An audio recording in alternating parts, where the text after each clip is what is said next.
Welcome to my High Round Jugg strategy tutorial, one in the first of many to come of different high round strategies, but I did the 76 last night and figured I'd go ahead and show you guys some of the things to look out for as you're doing, this, and some tips and tricks and whatnot. So obviously one of the things to watch out for when you're running jug and you've gotten past 42 to 50, somewhere in that range is the max spawn rate. From that point on, the game gets a lot easier except for a few things. You got the Panzer that comes every 4 or 5 rounds, and you have to watch out for zombie blood, insta-kills, and nukes because they can throw off your pattern, okay? Because once you hit a nuke, is before those guys even die, more popping out of the ground. So you got to keep on the move. You have to be, hit that nuke and be in your start position, because notice I hit that nuke, and by the time I'm back looped around here, I got the whole horde behind me already. It's that fast. So be careful with the nukes. Don't hit them and stand around and think, oh, I'm going to be safe, because you are not going to be safe. All right. Next, it's a pretty simple pattern. Now I'm in zombie blood mode, and this is the problem. They all scatter. You can't, 70. Here, I'm going to give you a demonstration. Okay, and the Mauser is basically a mini Mark II. So I'm dumping it in his face, and I barely kill his one. With almost a full clip. All right, that's a 70. By 75.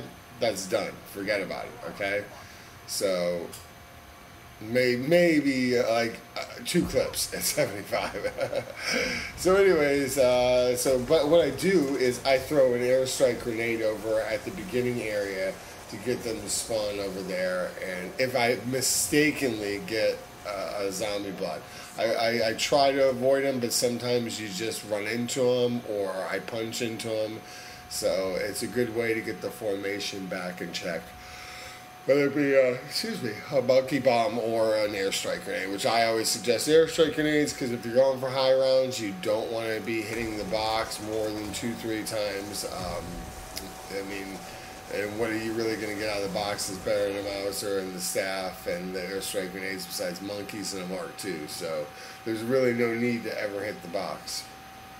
The wall guns, the STG is great, and you get a free gun one out of the box. Could be a SCAR. So anyways, enough about that. Another one of the tips that while I'm running the circle that I highly suggest on solo, that has definitely changed up my game: do not get cherry cola.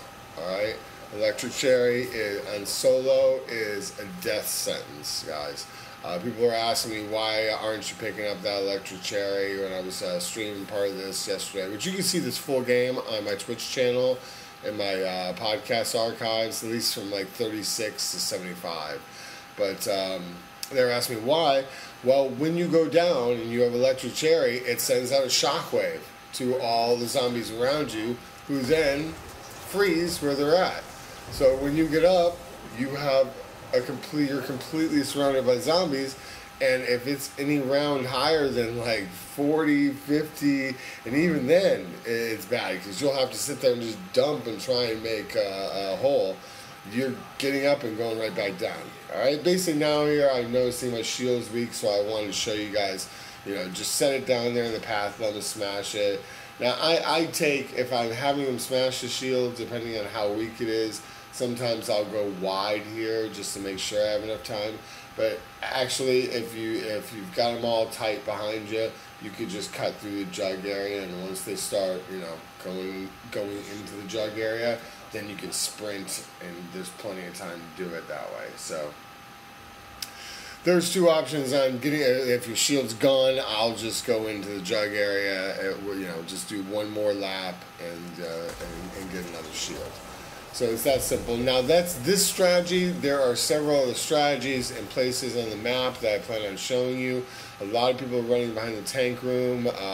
There's a speed cola strategy. This was 75. Now I mistakenly started 75. I was getting tired, so I went ahead and got electric cherry. I figured, okay, one more down, I'm good, I'm done. I plan on doing the strategy a little different the next time I played it anyways, so I was cool with the 75 plus at the moment, and you know, so basically what I'm doing here is I've let them take all the generators, and instead of trying to kill them, now I obviously, as you can see on the screen, I had a max ammo in the box, but I was trying to save that for an emergency. And actually, I was thinking of going to get it, but luckily these guys came to take the generators. So as soon as they take the last generator, they die off and drop a max ammo. Not sure if y'all knew that, but there's another great tip for you. And also for getting max ammos, you can ride around on the tank, and sometimes there'll be drops there.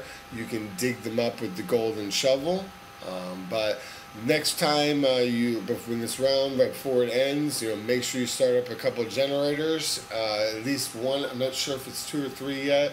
I'm still playing with that technique. I haven't really needed to use it, but I usually just start I only let them take one. You know, usually that was the first time I've ever let them take them all.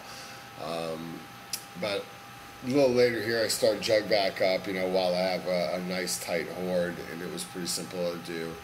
And, you know, I would suggest setting up like stamina up again, just so 2 are up. And then maybe they'll come, you know, every round or 2, you know. I'm not sure exactly how that works yet, but I've seen it where it was virtually happening in the high rounds for the relaxing end, like, all the time. So, and of course, first shot, max ammo, and I'm like, God. And to make it worse, hold on guys, it gets worse. So that was the first shot. There's a max ammo. I hit the nuke before I could even get the max ammo. Look, there's another max ammo.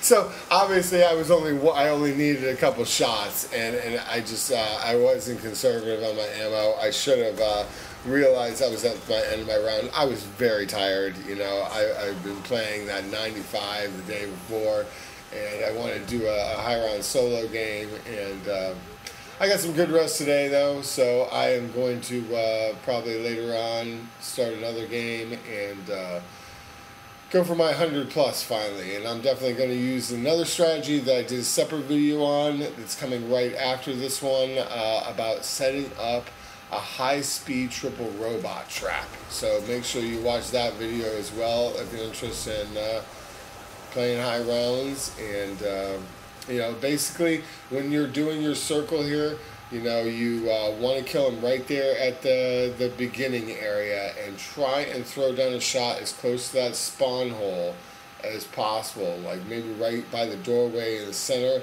so that when you're throwing down this shot, notice that all the guys shooting out of the ground, hopefully I'll turn around here, they're getting killed as well.